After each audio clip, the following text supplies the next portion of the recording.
Hi, I'm Brittany Ashley, your host of Breaking Norms, Building Dreams, your guide through this transformative journey in both business and life. This is your place crafted for dreamers, doers, or anyone who has been told they can't. Get ready as we challenge those narratives together.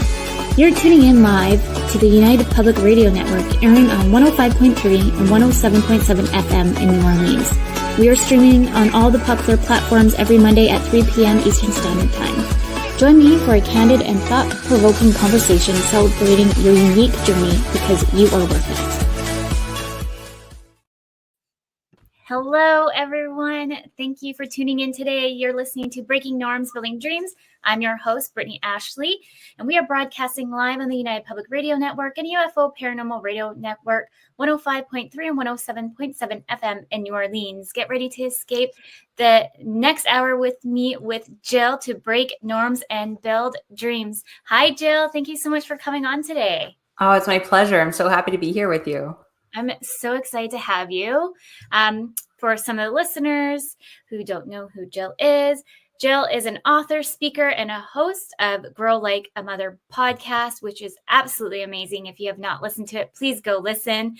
Her book about happy, healthy, wealthy, and wise is available now anywhere.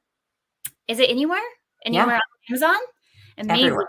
We'll talk more about that in the show, and also what you do, because I know a lot about you. I've been listening to your podcast, but let's tell all the listeners a bit more about who Jill is and your podcast and everything else you've been up to. Yeah, thanks. Well, it's kind of a wild journey, but I'm a mom and I'm a business owner, and my business is centered around helping moms grow, hence the name Grow Like a Mother of the podcast. And what I am really good at, my kind of secret sauce, is personalizing things for mom, specifically in the realm of time management. So I have a lot of different things that I do, but time management coaching is sort of my number one thing right now that I'm really excited about. And of course, I have just released a book, I guess, in November last year, November 23. So it's not just anymore. Yes, because when we chatted, it was it was just kind of rolling out there. Yeah, but it's been so cool to see the journey of becoming an author, and the feedback that I'm getting is really fun because the book is set up like a page a day kind of read. So for moms, it's really easy. You don't have to sit down and read cover to cover because that's such a challenge. I always hear moms saying that they want to read more, but they don't have time. And I'm like, no problem. I got you. It's true. I'm such a slow reader. And so just to know it's like a page, I'm like, oh yes, I can probably do that. Yeah, totally. Yeah. Well, share more about how you started, Jill, like a little bit of your background so everyone can kind of get to know a bit more about you. Of course. So I was a business major and ended up in the hospitality industry for most of my career right out of university, up until I had my second baby. And I decided during my maternity leave with my second baby that I was not going to go back downtown to work at this big luxury hotel in sales where it was like nights and evenings and weekends and stress. And I'm like, you know what? No, I live out in the country now. I'm not doing that commute. I've got 2 kids now. So I decided that I was actually going to dive into entrepreneurship for the first time, which had always been a dream. But my first go at it was a ladies' consignment store for clothing. And I had a girlfriend who did that on the other end of Canada in the East Coast. And so she was kind of my mentor to walk me through it. And doors were supposed to open in April of 2020, which is really crappy timing for retail business. Yeah. So we eventually got like all of the permits sorted and the city office opened again to give me my business license and all that. And I saw that business through over the course of a year and a half from the whole life cycle of a business, from conception to deconstruction, if you will. And what I learned from that experience was that entrepreneurship was in my blood, but it wasn't clothing I was really passionate about. It was the community I was building of women coming together. That's it. Yeah. And then from there started the podcast, and the book came along a couple years later. And all along that time, I've been coaching moms to step into the driver's seat of their own life and make sure that they're prioritizing themselves. Yes, along with entrepreneurship, which in itself is a big hurdle to juggle all of that in itself. And then 2 little ones, 1 little one, 5 little ones. I'm not sure how many some of the listeners have out there. But like one of our subcontractors on our team has 4 kiddos. And so sometimes I'm just like, oh, we need to get your systems in place a little bit too. So then you feel such more relaxed. And let's tap into that a little bit, because I know you're all about systems and I'm all about systems. And I can't say enough great things about systems. And I find like a lot of people, they're like, oh, I don't want to lose that customer service touch. But the thing is, you need to look at it. You need to have to be some like sane as well while you're building a business with kids. Yeah, totally. I think it's what saves us. Because with the system, what you're getting is you're getting a hack, right? You're getting a way for something to get done without you mentally needing to think about it each time, which, as women and as moms, we often will carry the mental load of the entire family. And it's always goes back to this example I like to think of, like, well, what do you want for dinner? I want you not to ask me what to have for dinner, right? Like, I just want to not make the decision. And so that's why I love systems, is because you can make the decision once on how you want something to go. Yeah. Whether it's, a system in your business with a piece of software or a flow, or whether it is, having the same t-shirt and jeans that you wear every Monday, or tacos every Tuesday for dinner. It doesn't matter what the system is, but it alleviates that one decision. And the more systems we put in, the less decisions we have to make. And it really frees up space for creativity, which is what we're really looking for as business owners. Yes. Yeah. And I think it's important to kind of keep in mind too, it's okay to adjust the systems as you go. And sometimes you're not always going to be able to map it all out from the beginning.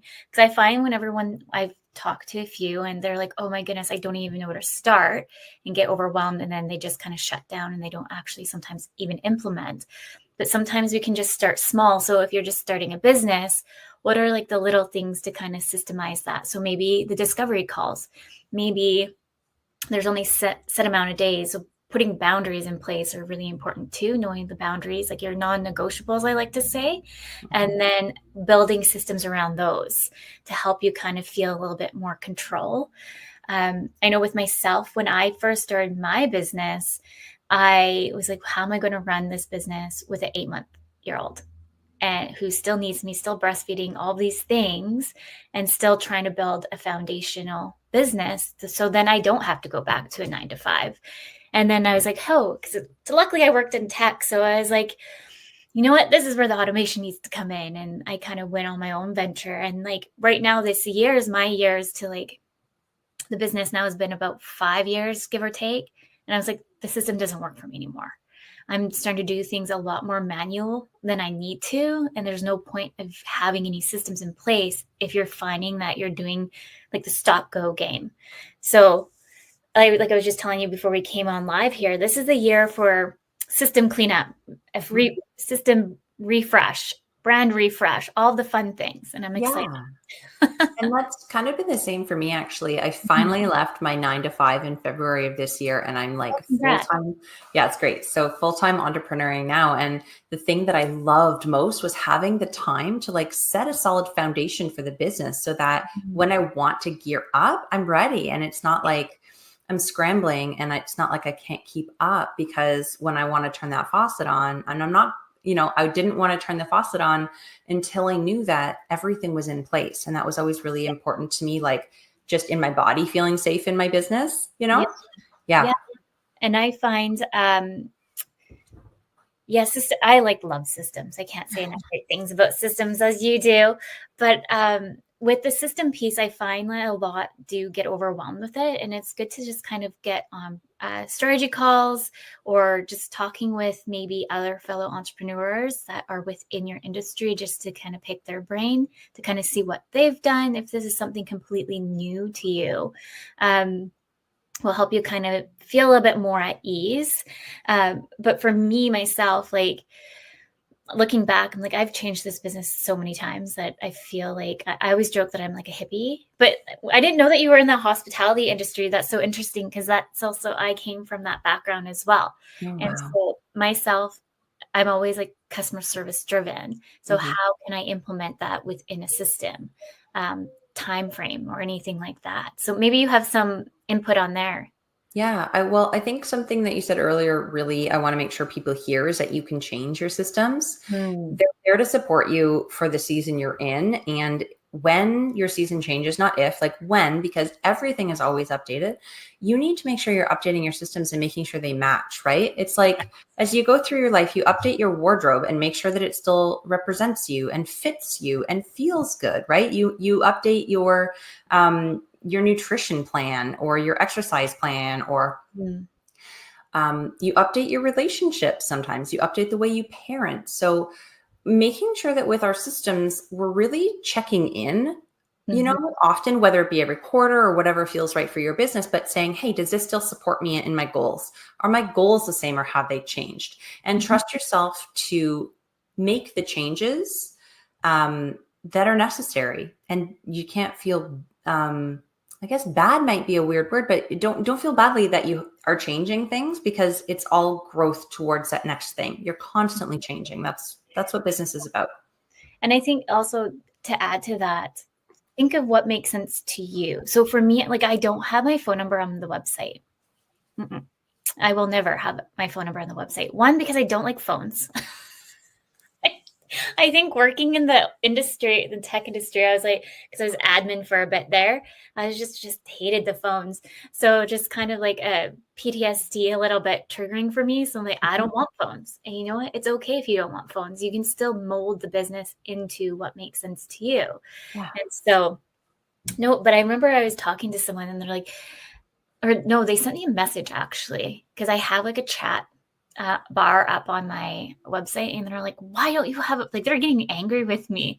And I was like, this is like the biggest red flag ever. I Yeah. wish not to book you as a client, because there's a reason why I have no phone number, is because I also take care of my kids Monday to Friday when they're not in school or drop offs, pickups. I can't necessarily attend the phones all the time.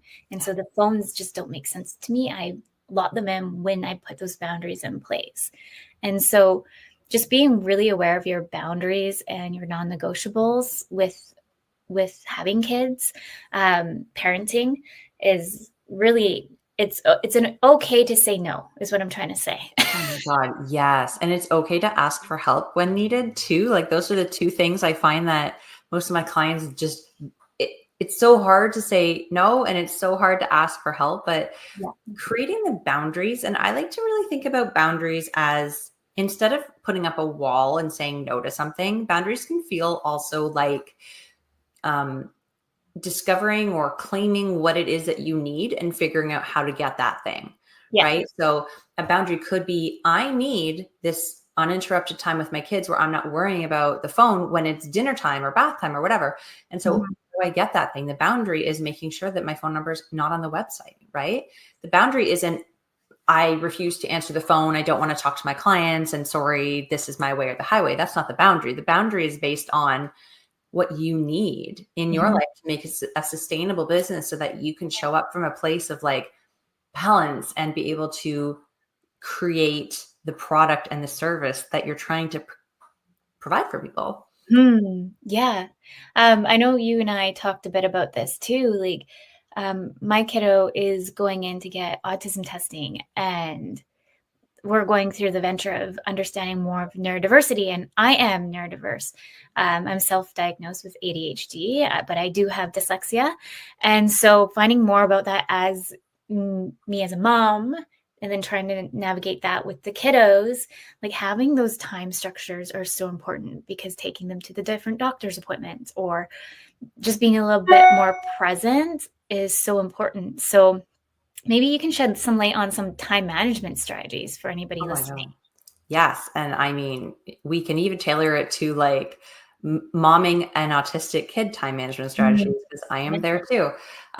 But the thing I like to remind people about time management is that it only works if it works for you. So there are strategies out there aplenty. Like you can Google it, and there are pages and pages and pages of time management strategies.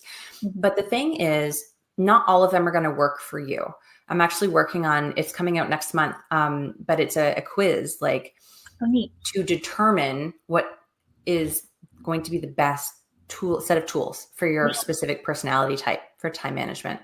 A couple that I find are universally useful for people, though, are to eat your frog. Have you heard of this phrase? No. Yeah, just explain more. I know, it sounds so goofy. So there's this productivity consultant named Brian Tracy, and he kind of put a marketing spin or like a productivity spin on an old fable about if the first thing you do every single day is eat a live frog, then nothing worse can happen for the day. That's kind of how the old fable goes. Okay. And so Brian Tracy says, okay, let's think about your frog as a thing on your to-do list that you're procrastinating on, that you don't want to do. The thing that is most important, but you keep putting it off. And so eat your frog is this idea of each and every day choosing the most important thing on your to-do list and doing that first, because it's probably not going to take you as long as you think. It's probably going to take you a lot less time than you've wasted procrastinating on it already, right?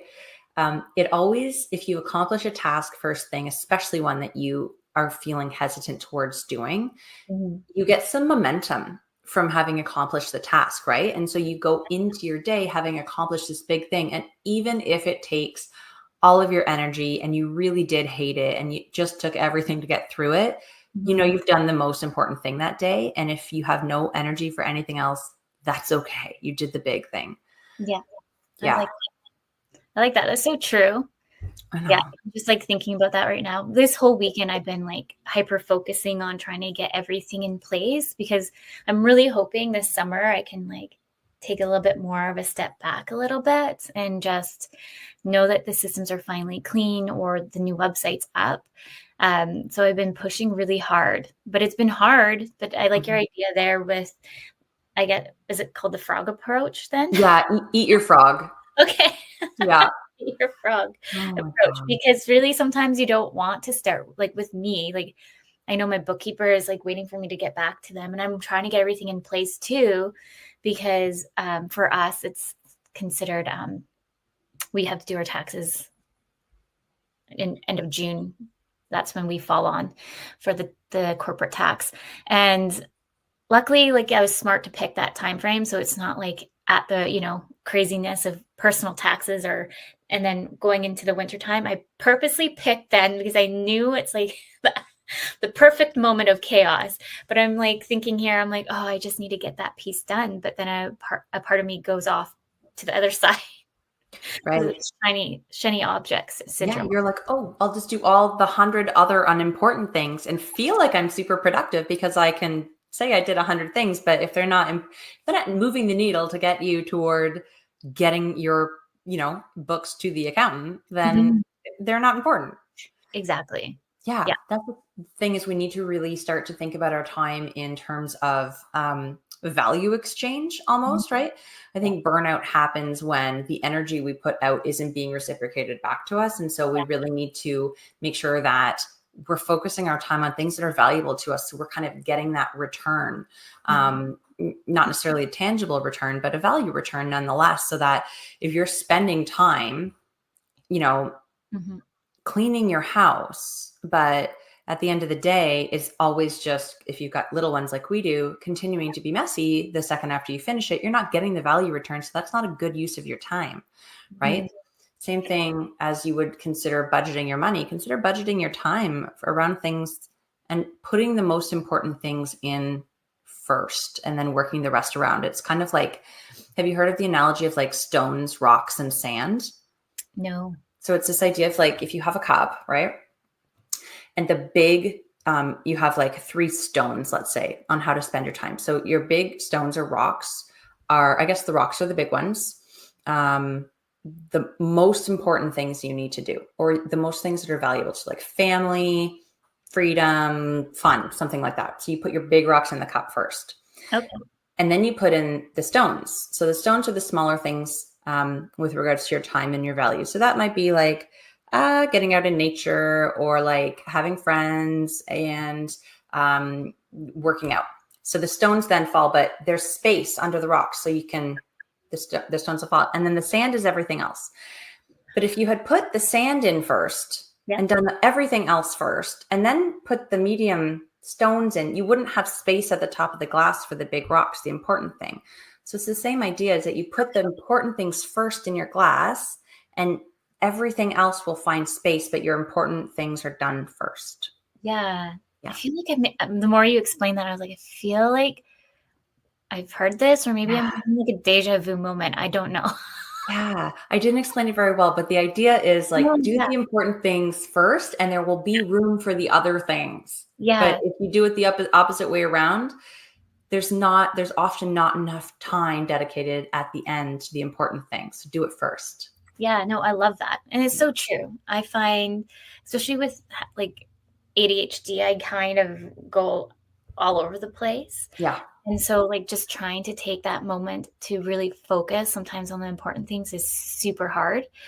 Like, for example, one of the things I'm trying to do is create new portals for clients. And I just need to stand in front of a camera.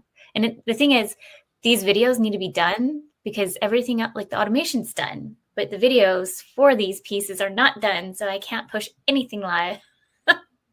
So it's like this vicious circle. Yeah. I actually had a really great session with an ADHD. She calls herself a neurospicy millennial entrepreneur. And she has ADHD, and she was trying to get a handle on like, okay, I'm an entrepreneur. I make my own schedule, but like I have ADHD. And so it's really hard for me to figure out what to do with all my time and like create systems that I feel good doing. And what we came up with for her, one of the tools was to make sure that that frog or that thing she wants to do that she's been putting off, that there's an element of fun attached to it.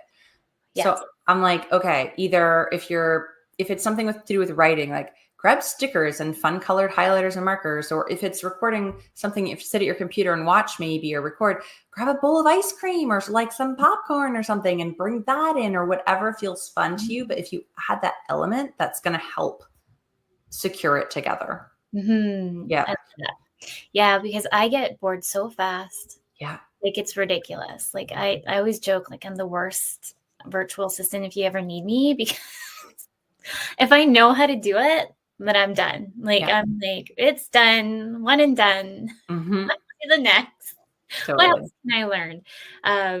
I never figured out why I didn't fit into a 9-to-5 until like being an entrepreneur. So I was like, no wonder I didn't fit in, because I needed that like dopamine to make sure that I was constantly learning or whichever to propel forward.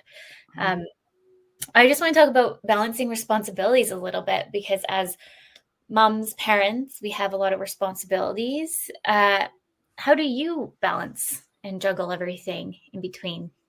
I always like to think of balance as a verb, not as like a destination. So it's something I'm constantly doing, is like balancing all the priorities, because everything is changing in terms of its importance, right? Depends on the timing. It depends, if there's a kid that fell down and is bleeding, that's obviously going to take more importance over the email that has to go out today because there's a live person bleeding versus an email. Even if I set myself up for a timeline, that can wait. But if there's no bleeding child, that email is top on my list, right? So it depends, and it's a constant balancing act. But something that I find most helpful is making sure that we're resting in the proper way so that we can show up when we do need to put in extra energy in one place or another. We're coming at it from this place of feeling more full from ourselves, and not trying to just run on empty. Some of that can look like, each person's rest is going to look different based on a lot of factors. I specifically like to look at their human design type and figure out what kind of rest is suited for their their basic energy type. But asking for help, creating breaks, making sure that you're prioritizing rest in a way that feels good to you. Like someone who might be a generator in human design isn't going to do well with sitting and meditating for their rest. They could think of nothing more like less restful than that. They are going to rest by like going for a walk or doing the dishes or having some sort of busy work to keep their body busy. Right? Yeah. That's me. Sound familiar? Yeah. Yeah. I'm trying to remember what exactly I am, because what was the name of that you just said for the human design? Generator.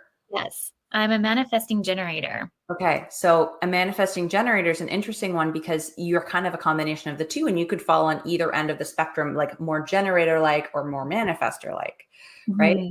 And there's also like when I'm talking about productivity and work with entrepreneurs, one thing I always remind them too is like, listen to your cue to stop. And so for a generator or a manifesting generator, that cue is frustration. Like when you're feeling frustrated, stop what you're doing, walk away. You're not going to make any more progress. It's more productive for you to stop, take 5 minutes, do something else, and come back to it than it is to power through. So those cues are different for each energy type. But yeah, something I'm diving in a lot more to lately is kind of syncing up the human design and time management. It's kind of fun. Oh, that's really neat. Yeah. I started kind of navigating more into that this year, and just seeing what I am. And it's so interesting to kind of read that more. So anyone listening, you can definitely just Google it. Use Google as your friend. And there's free quizzes to kind of see where you kind of line up. Actually, one of my subcontractors was like, have you ever done your Myers-Briggs model? And I was like, I feel like I never get the same results though. Mm-hmm. That's the thing. Those kinds of, it's funny because like an Enneagram or a Myers-Briggs or something like that, it depends on where you're at in your life. Or if you've ever done those, like, I used to get corporately trained on this all the time in hospitality, like your colors, they had like red, yellow, blue, green. And every job I was in, I had a different color, and it was based on like my role. If I was a detail oriented job, like maybe I was a coordinator for somebody, then I was more blue, which was detail oriented. But if I moved into like a sales role, then I'd be more yellow. And because I was interacting with people as my role. So it is really interesting. And there are other ones like, let's say, human design or astrology or something like that, where it's set based on your birthday. So they don't change. But with those, what changes is like what's happening in the stars, so there's always moving pieces. It's so interesting. That's so interesting. I love that. Yeah. We're already at the 30-minute mark for those just tuning in. You're listening to Breaking Norms, Building Dreams. We're live on the United Public Radio Network and UFO Paranormal Radio Network, 105.3 and 107.7 FM in New Orleans. Can you believe it? We're already 30 minutes in. My next question is self-love and well-being. As moms, it's very difficult for time.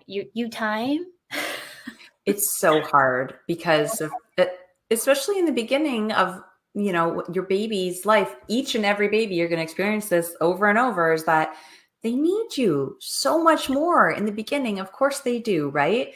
But as they transition out and become a little bit more independent, moms sometimes have a hard time transitioning out of being needed. And even if they can allow themselves a little bit more space, they don't remember what they like to do in that free time that they're not used to having anymore. I like to give moms an opportunity to start slowly with this sort of self-love, self-care, time for self by each week just finding 60 minutes. And if you can't, then 30 minutes is a good start. But like, put it in your calendar. It doesn't need to be the same time or day each week. Just once in the week, make sure that you are putting aside time, but with no expectation of what you do with it. And you can show up in that time and just ask yourself, like, what do I need? Like, do I need a nap? Do I need to call a girlfriend? Do I need to watch funny YouTube videos and get a laugh? Do I need to move my body, or do I need rest? Do I want to read and do something like for my mind, or do I want to zone out and maybe try to meditate? Is it, like showing up with no expectation prior of how you're going to feel in that moment, and allowing yourself to start to just trust, okay, what do I need in that minute, in that moment? Because then you're practicing this skill of prioritizing what you need, even if it's for a short time. And that's something I'm still trying to navigate for myself. And like, let's just talk a little bit too about mom guilt, because Mm. I feel like if I take that self time, then the mom guilt comes in. But then I'm doing like all the other things on top of it. And like with my ADHD, especially this year, I don't know what it is, but it's to the point where my anxiety's been like so high that I'm just like, it's easier for me to just sit there and watch TikTok to zone out Mm-hmm. and like regenerate a little bit. But then I also feel guilty. So it's like the Yeah. which I get one? that. Well, I think that like the zoning out on TikTok can be it can be a really good way to rejuvenate and regenerate yourself, right? Mhm. It's a way of like clearing the mind. You literally do not need any cognitive function to be able to just sit there and zone out, right? But the guilt comes, I think, from not feeling like you use that time to do something. That can Mhm. happen a lot. Or a lot of moms I talk to feel guilty for spending time in their business and away from their kids, especially if they have something that is during a time where they would normally want to be with their kid. Like maybe they have a speech that they have to give in an evening one week, right? And it's really good for their business, but they, even though they're getting something really valuable in return for their time spent there, they still have that guilt about missing out. And I think that the way to remember two different things, actually, two different really important things here is the first, don't compare how much time you're spending with your kids or at your job or with whatever you're feeling guilty about with what anyone else is doing, right? I think that social media can give us this warped perception. I know this is not a new concept. We all know that we get each other's highlight reels on social media, right? Yeah. But we all have to make these decisions on where we spend our time, whether you're Beyonce or, Hannah in Nevada. It's like you all have the same 24 hours. So whether you're hiring a nanny or getting help from the grandparents or working 3 jobs or you're with your kids home all day, it doesn't mean one is better than the other, but you can't compare your situation, right? The second piece of it from mom guilt is really making sure that you're focused instead of the lack of time that you're spending on one area, Mhm. about the value of you being somewhere else. So for example, if you are putting time in your business and it's taking away from your kids, for example, you are showing your kids by modeling behavior for them that women work, you can support yourself, it's okay to follow your dreams, you Mhm. work hard, you get results, right? And Yeah. so putting it in that frame of reference instead of I'm a bad mom because I'm not there tonight, right? Mhm. You're actually giving a gift to your kids by modeling for them. And the same thing I think goes with any personal growth that you're doing, even if it's not business related, like sitting down and reading a book for 10 minutes while they sit and read a book for 10 minutes. Yeah. You're showing them that it's okay to slow down and prioritize learning and enjoyment, right? And then I like that. it's okay to do that. And then they grow up with this whole different set of like, especially if you're doing these things, pre 7 years old, where their brains are just like taking in everything as truth. You build these little people who grow up to have a lot more tolerance for rest and for self-value and for going for their dreams and less guilt because they're seeing it from us. So It's very true. Well, I'm easier actually, said than done. yeah, Yeah. exactly. Anyone listening, other parents are probably like, We get it. because mom guilt is brought up quite a bit. And then the unfortunate thing is in this generation with social media, we do have a lot to compare ourselves to. And Mhm. unfortunately, for women specifically, we have a lot sometimes of don't look like this, do X, Y, and Z. You should be wearing this, or you know what? It's just like endless. And so when you're starting to go on that social media like downward spiral, it's really hard to sometimes get yourself out. So I think to remind people to like remember that you never know what's happening behind the scenes is really important. And trying to put yourselves in other shoes and giving people that kind of grace as well and hold back judgments, because I feel like sometimes we always go in that negative state. It's just ingrained in all of us. Sometimes we do unfortunately judge others, but how can we switch those narratives so when we start going into that judgment state, to think more positively. I can't remember what I did. It was like it's a coaching technique for coaches, and we're all kind of broken up in different tiers. No matter what, we're all have judgment in us. There's another few pieces involved, but judgment is always the one. And he was saying, like, remember to take yourself, like your past picture of you when you're a kid, and what would you would have told that kid of, don't judge yourself because of X, Y, and Z. And so it starts to remind yourself to kind of go backwards a bit more, of taking those steps back, and also then try not to compare yourself to other people too. Yeah. You do.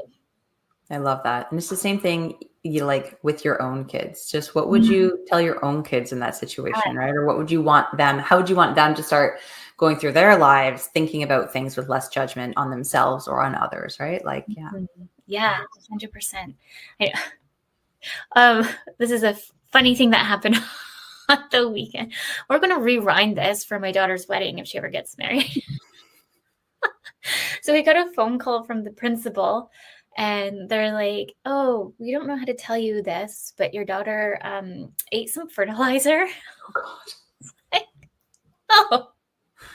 I'm just sitting there. I'm like, I don't know what to say about this.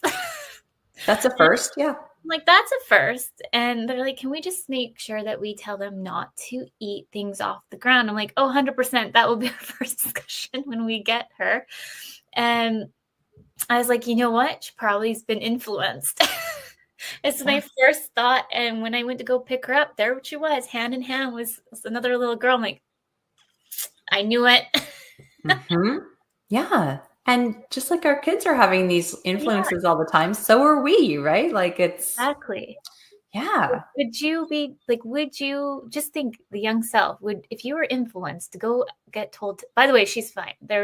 We call it poison control. All is good. It was just, apparently she didn't fully eat it. So we're good. Side note there, just in case anyone's very stressed out. But she was like, oh, well, because she did it, I did it.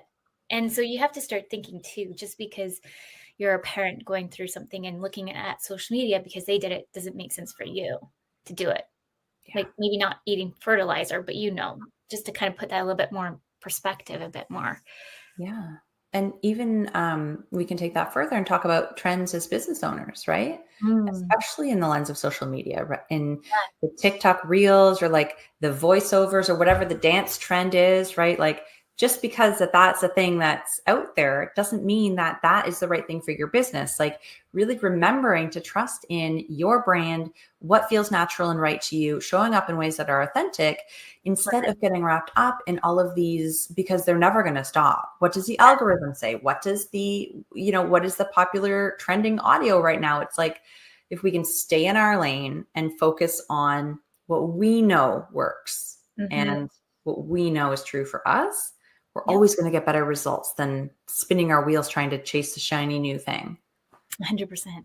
We just did like a brainstorming session, and this particular person was like, just talking about social media, being like, I feel like I need to really show up. I feel like I need to put my money and hire somebody to do social media. And I popped in and I was like, well, like, what's your return on investment? Does it make sense for you to actually be there? Because I'm going to tell you right now, you're probably putting money down the drain. I'd rather you show up that's more authentic to you, like you're just saying, and be true to who you want to be. So what do you like? And naturally, they love doing YouTube videos. And I was like, then do that. Yeah. And then you can cross promote those to other channels if you want to.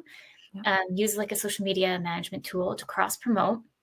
Make sure you're showing up right here, and that's your focus, and that's where you get your return on investment on.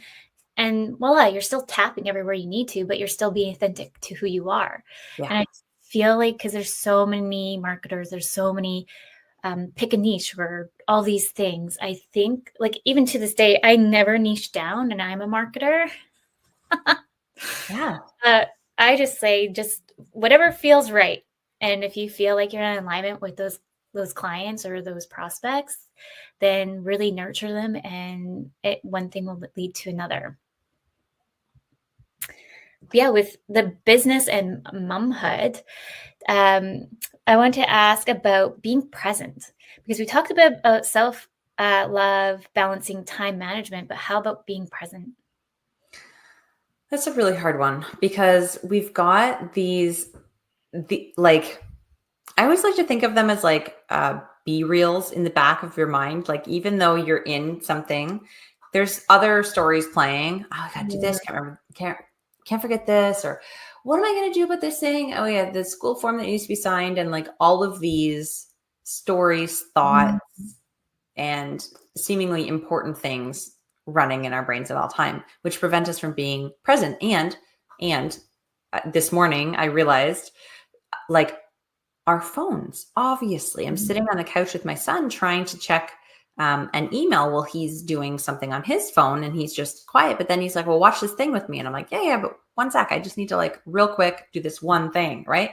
Yeah. But no one else is up. And it's this sweet, quiet time that just he and I have together. And I'm like, okay, like, you can do this email later. But really, I'm like, oh my God, I just need 2 seconds. But to be present with him in that moment requires me to sort of sacrifice a little bit in terms of the other thing on my plate.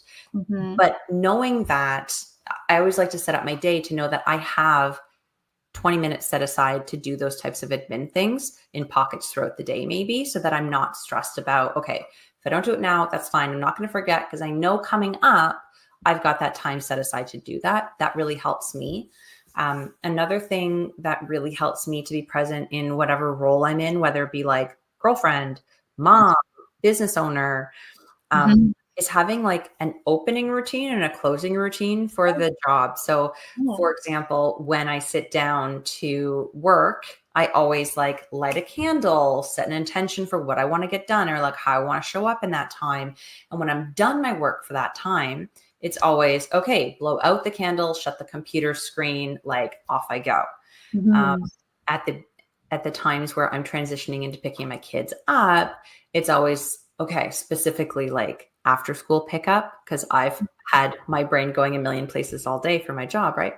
But I pick them up. I'm like, okay, bring all that energy back to me. How do I want this next 2-3 hours to go with these kids? What have they been experiencing today? And just like switching my mind to put the focus on them. And then once they're in bed, whatever the case is for my next job, right? Or on the weekends is different. And each piece of my day throughout my business is different as well. So I find that having something to anchor you into starting and finishing the role that you're doing for the hour is really helpful. Mm-hmm. I like that. Yeah. I'm still learning to, like, we're almost, I can't believe, almost a full year into school. And I'm still trying to, like, finesse what those kind of look like. Cause I just feel like, oh, construction gets in the way. And then I'm actually half an hour late to get work done. And so it just feels like it kind of moves my day even more, and I have to jig it more. And then, like, it's always a hard stop at 2. So at the end of the day, I'm only working 5 hours. Right. I'm lucky in with meetings, probably. So that means, let's be honest, because I'm trying to put better boundaries for myself in this. But sometimes I shove 5 meetings in. Wow. So that takes up a lot of time. Yeah. And then really I only have about 1 hour of work. And then I have to go pick up the kids. And then it's like going back into work at 7:00 at night. So for me, though, I find like I'm more creative at nighttime. Mm. So, like, I love doing ebooks. I love doing crafty kind of, like, it just seems to mellow me a lot more out, versus I like to think about more strategies in the morning. I'm the same. And it's Yeah. so cool that you know that about yourself, because then you can structure your tasks accordingly. So you're actually working with your natural inclinations for that time of day. Yeah, I'm still, like, finessing it, but Yeah. I'm starting to see, like, my brain trying to think of strategies in the middle of the night. Like, it just doesn't. Sometimes, like, yeah, it pops in my brain being like, why didn't I think of that? I'm trying to go this route where, why I'm not even staying in this route. Sometimes I'll have those moments, but it's because I am sitting there doing creative things. Mm-hmm. Like, my brain is finally, like, kind of released a little bit, and then that's when the strategy starts to pick in.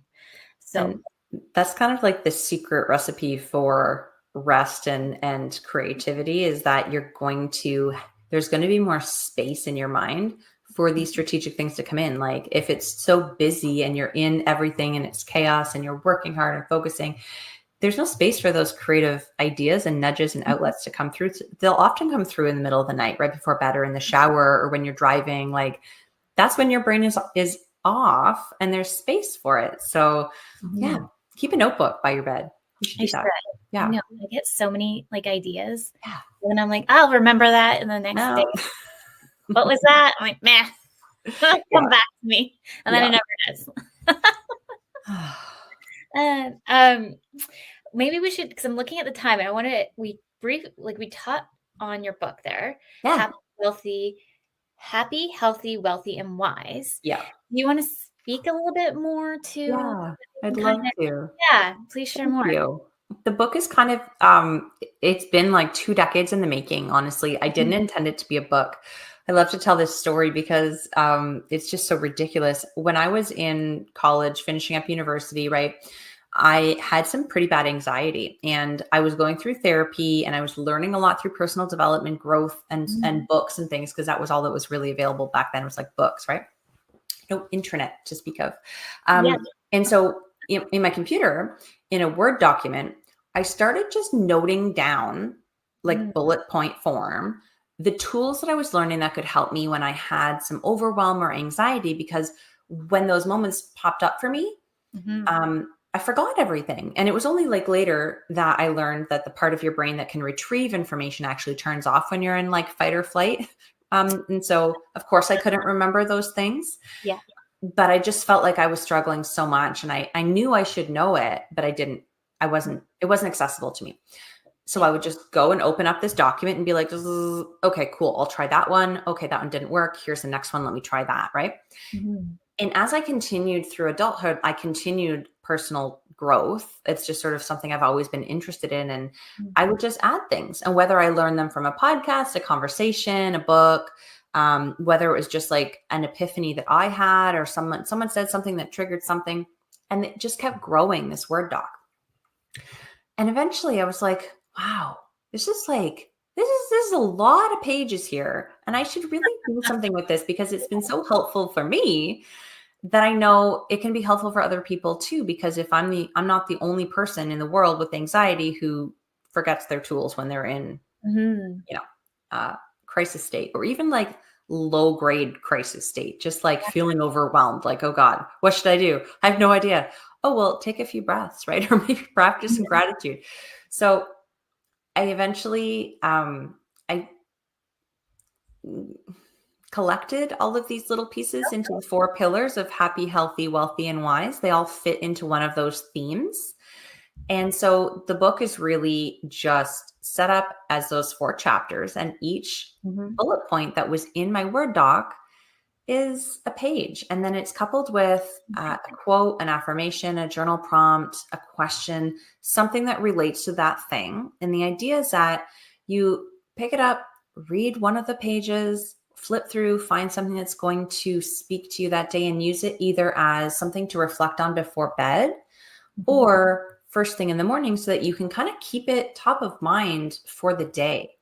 And there's all kinds of different topics in there, but it's just a tool to help you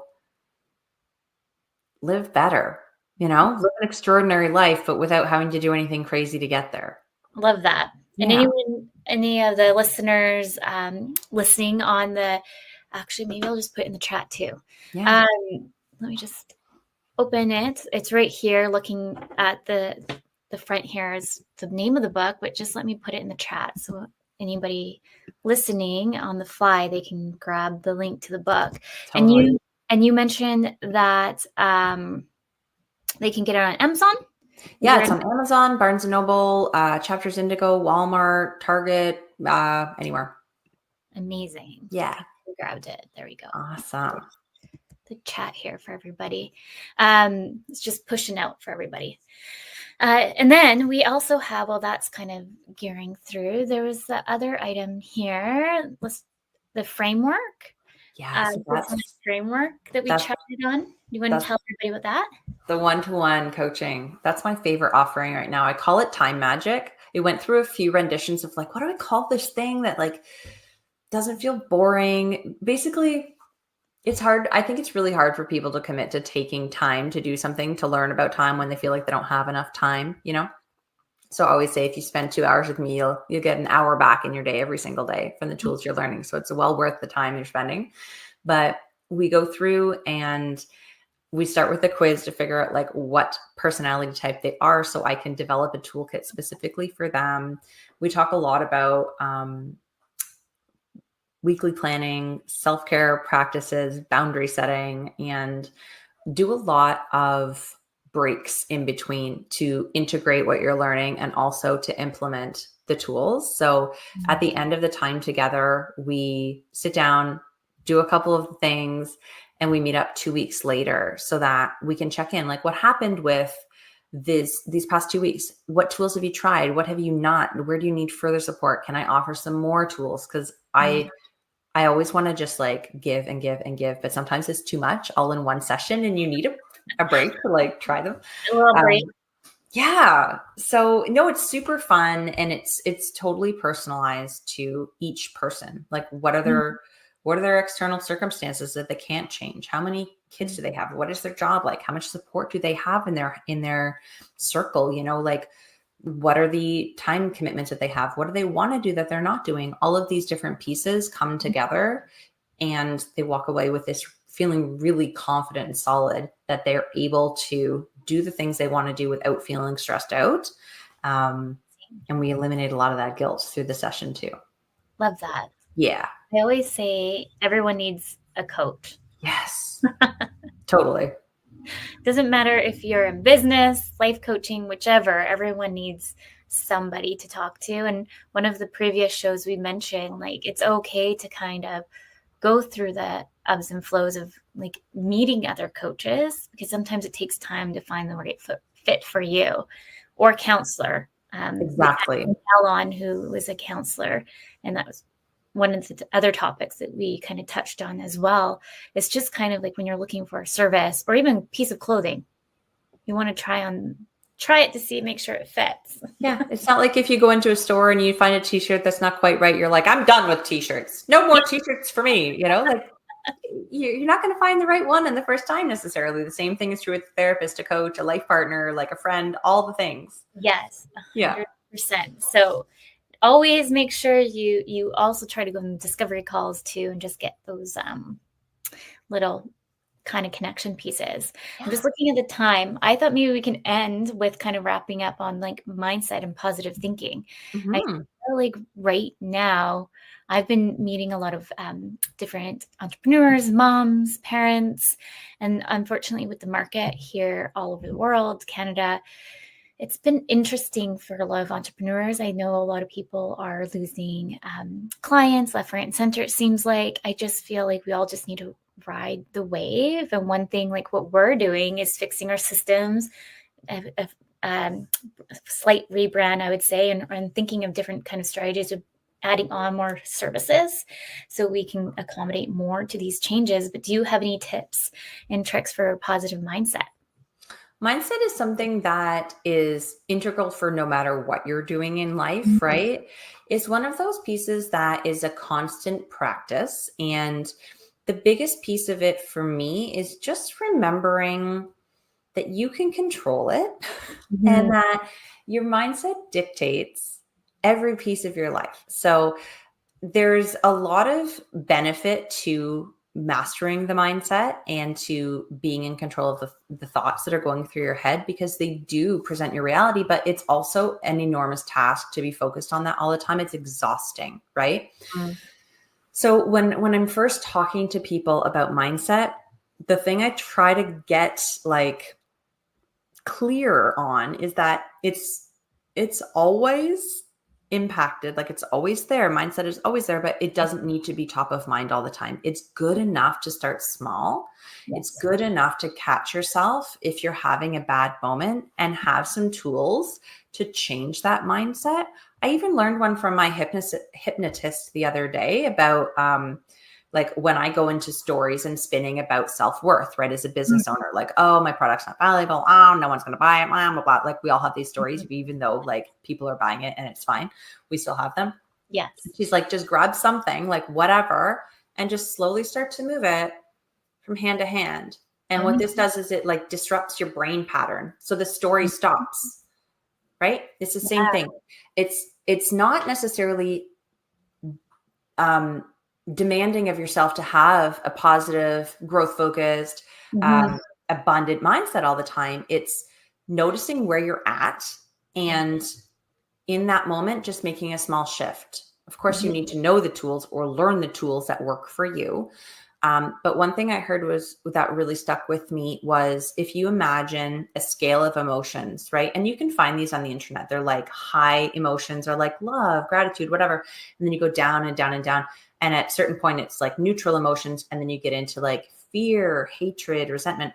Wherever you're at on that spectrum of emotions, you don't need to shoot for the love and gratitude. You literally just need to shoot for the next level up. Just Interesting. the next emotion up.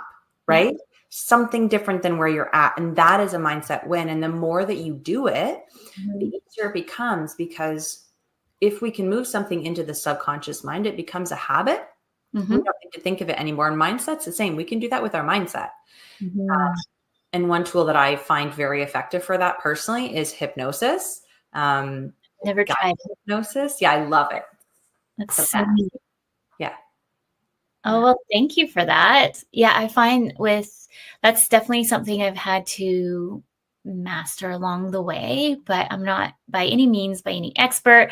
But I feel like as I built this for the last 5 years, having like a strong mindset really helps you push forward, because entrepreneurship is hard. Parenting is hard.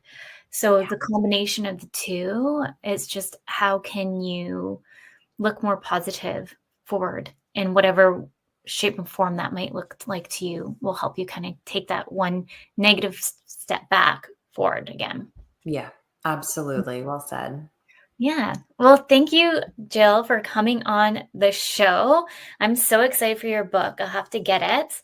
And I'm coming on your podcast. Let's just quickly talk on that before we jump off here. Everyone can come and see your podcast at Grow Like a Mother. I'll put that in your social media link down below as well for everybody. But do you have a range with guests on the show, just for anybody kind of listening, thinking of listening, what they're going to expect? Yeah, totally. So, I mean, I have business owners like yourself who come on and share about their journey. I have people who are in the parenting space. I actually had someone who was on specifically to talk about ADHD in kids and raising them. And I have people talking about lots. I have so many sort of woo people now that I started a Woo Woo Wednesday segment. So we talk about like energetics and manifesting and dreams and crystals. And then we also talk about growth and habits and mindset a lot, and feminine power. Some people come on and talk about it. Literally runs the gamut, which is so fun. I'm in season 3, so there's a lot of episodes on a lot of different topics there. There's certainly something for everybody, but it's focused and geared towards moms who want to work on themselves and remember who they are outside of that role of mom. Love that. And we chatted on time management and imposter syndrome. Yeah. So if anyone wants to, when is that going live? Oh, soon. I know we timed everything in accordance. So anyone listening, I'm curious. I'll fill you in after. We'll get the exact date, but it's soon. Perfect. And I'll put it in the chat for everybody listening. But yeah, I'm going on Jill's podcast too. Part 2 conversation. I'm excited. Well, thank you everyone for listening today. Thank you everyone at the United Public Radio Network and UFO Paranormal Radio Network.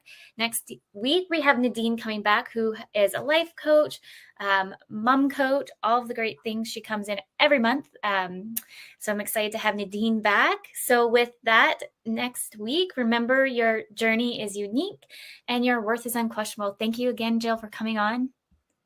Thank you so much for having me. This was such a great conversation.